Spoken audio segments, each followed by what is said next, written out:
thank you all for being here. I know I can't talk to my friends about this for more than 5 minutes without them getting bored, so I appreciate the fact that you guys especially showed up for an hour of it, so kudos to you. So basically, to dive right in, Ms. Humbles, you probably recognize this language very well. This is the problem at hand. Essentially, we have residents contaminating their recycling bins with organic waste. And it's ruining, and it's a collective action problem. It ruins it for everybody, especially when we're using the revenues from recycling to offset the cost of waste as a whole. And that ties into the second half of the problem, which is that residents are throwing valuable recyclable material away into the trash can. Based on this problem description, I want to explain how we did our research. Basically, we looked at that description and we tried to identify all of the stakeholders to this. So and try to do our research based on their individual perspectives. For me, myself, I chose perspective of waste management. AJ did the governmental perspective, Peoria, Haley did an individual resident's perspective, and Sue backed it all up with research on recycling behaviors in the aggregate. So with that being said, and we'll just dive right in. AJ, if you want to go ahead and get started. So I'm taking the perspective from the City of Peoria. And so the City of Peoria has attempted through various methods to get the diversion rate up. And so they make sure that they send out information on newspaper, through mail, through tours, and so on, so that the residents are able to find recycling methods very easily. And from the efforts that they have done so far, they have increased the diversion rate to 23-25%, according to Rhonda Humpos, who is the solid waste manager for the City of Peoria. And the problem that we face today is that a significant amount of residents are still not separating the trash and recyclables. And so when this happens, the city receives an audit, and usually the city receives $23 per ton from their recyclables. However, when the audit occurs, they get $15 per ton. So that means there's a 34.7% decrease in revenue rate because of this contamination. And so when I was doing my individual research on which municipal government has the best policy, and we came up with San Francisco. They have a mandatory recycling and composting ordinance, and this ordinance basically tells the residents that they have to recycle and separate their recyclables, compostables, and landfill trash. And if they do not comply, they're first slapped with a fee of $80 to $100, and it increases as they continue the violation. And so you can prove that that this policy is working because they have an 80% diversion rate in San Francisco. And currently the City of Peoria does not have a fee in place to, when a resident does not comply with by separating their trash and their recyclables. So if there's possibly a way to implement a similar law, they'll be able to decrease the contamination and have enough money through the revenue rate. Gotcha. Okay. All right. Now back to me. We got to go back to waste management.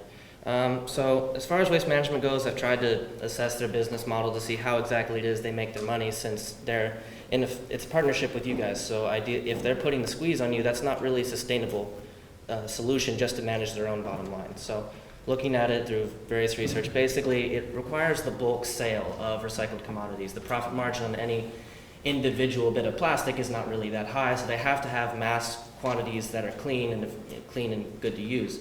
So contamination is their problem too, and they have a vested interest in making sure effective pre-sorting happens. So it dovetails with you guys. They can't really hurt you too much. And I've looked, and they've tried to, where recycling has foundered a little bit, they've tried to implement their own reforms. So for one example is with the partnership with the University of Iowa.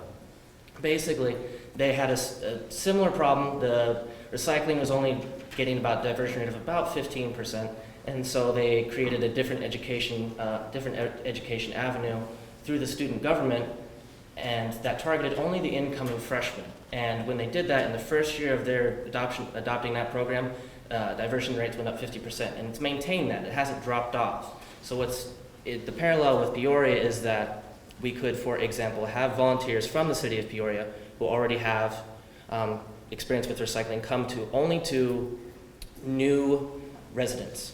And in order to keep the norms of good recycling occurring, we could have the volunteer come out to their house, maybe help them sign up for their water bill, what have you, to help them through that paperwork process. And at the same time, because I'm a resident of Tempe, so my water and the trash is all kind of meshed together. Ideally, they could help them. The existing resident could point out to the new resident, hey, this, if you recycle correctly, that's what's keeping your recycling bin lower, and the cost of the program as a whole great. Now, the problem is that we can't talk just about education, because we saw in your memo, Ms. Humbles, as well as we've highlighted earlier, it's a context of we already have a context of a lot of education resources going out every year. So I wanted to talk about incentives a little bit and what the CBO did. In 2006, the CBO did a study did a study and a survey of municipal waste companies to try to get a national bottling recycling program, like there already exists in 10 different states. I believe Oregon is one, and so on. And actually, last year there was in Arizona legislature a state bill on this premise. But the idea is basically that to pay out residents pay out directly to residents what the worth of their recycling, and in order to avoid the contamination problem. It's obviously not as effective as the collection of an entire municipality's waste and then in bulk, because as we said, the profit margin is relatively thin. But if we're trying to avoid contamination, it's important to look at to link that individual incentive to recycle. So on discussing individuals, I would like to pass it to Haley real quick. So I've looked at the problem with the focus on the residents, because when it all comes down to it, they're the ones doing the physical contamination. So you kind of have to get a look at why are they doing this and what kind of residents might there be in Peoria.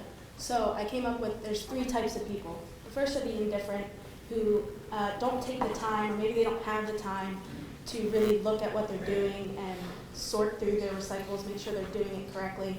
This could be the portion of the retired population who just don't really care, they're not all interested. And the second are the unknowledgeable. So we know that you've used education tools and pamphlets and reached out, but there's are probably still people that seem to throw things in the recycling bin that don't go in the recycling bin because they think they do. And the last one are the frugal people. So they see this opportunity as a way to save money by contaminating the recycling bin, because they don't want to pay the extra money to buy the second trash bin, so they just throw their trash in the recycling bin. And so this is a picture that our stakeholders sent to us through our email correspondence, and I don't know if you can see it clearly, but I can see how this is what a resident would see on the recycling bin, and I can see how a resident could get confused if they have no previous knowledge of recycling, because under the no side of what you can't recycle is the term garbage. And that could be a very vague term that has multiple meanings. So when you go to recycle something, there's no clear image that's easily understood and grabs your attention to say, this is what you recycle and this is what you can't recycle. So there could be a little confusion with that. And now Sue's going to talk about the community as a whole. Next slide. Yeah.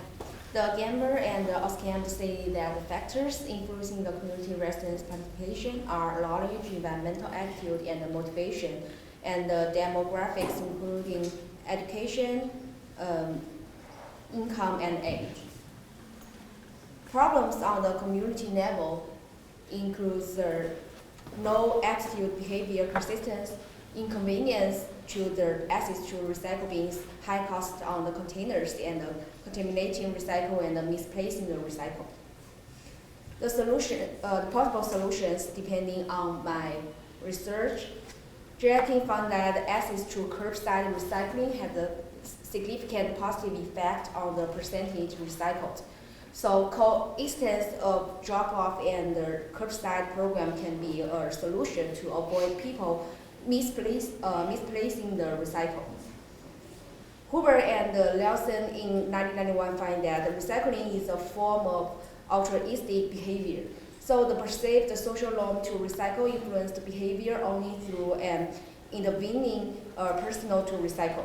And the personal norm translated to behavior only when the awareness of the consequences was high. So a block leader program can successfully promote the normative process conceptualized in the altruism model. According to Jacobs, Bailey, and Cruz, the subsequent combination of procedures into a package program, resulting in high levels of neighborhood participation that were cost effective and maintained over a 6 month period. Kurz, Linden, and Shi in 2007 stated that two community-level variables in the recycling literature related to the variation between the different communities in terms of the social, economic status, and ethnicity. Strong sense of the community has a positive effect on the fostering collective actions on recycling. All right, and from all of that, we came up with basically two different solutions that we couldn't quite agree which would be the number one that we should present. So we want to present them both. They both have their own possible problems, and we'd like to hash that out in the Q&A more or less. But essentially, the first is go the full Monty, go a la San Francisco and get the compost bin, get the third bin. It incorporates the sustainability ethic a lot better, we feel, but it's an additional program, so we recognize that that would bear some significant costs in the city that the city may or may not be prepared for. The second is to reform the two-bin system.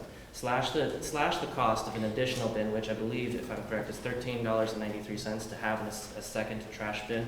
Slash that cost and gives the residents an incentive to sort properly. Because if all they're doing is using the recycling bin as a second trash bin, might as well make the second trash bin cheaper.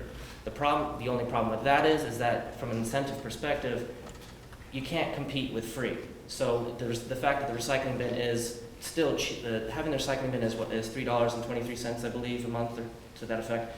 It's still cheaper than even cutting the cost of having the second trash bin in half. So we'd have to match the incentives correctly, and there has to be some policing of the recycling bin happening at the end of the day. Most of these won't be effective without policing what goes into the recycling bin. So with that, that's the thing. Each proposed solution has embedded assumptions. What's the larger problem? Education. Do people just not know? Or are the incentives incorrect in order to get the behavior that we've been trying to look for?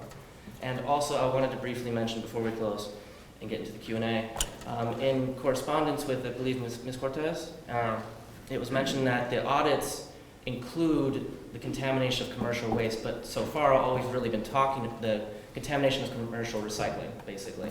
That audit, which has reduced the revenues for everybody, includes commercial waste. So we have to, all of our solutions have been talking about residential behaviors and the residential system, but any real solution is going to have to target this too, which is what I wanted to bring up before we got into the Q&A. But anyway, thank you for your time, and that's what we got.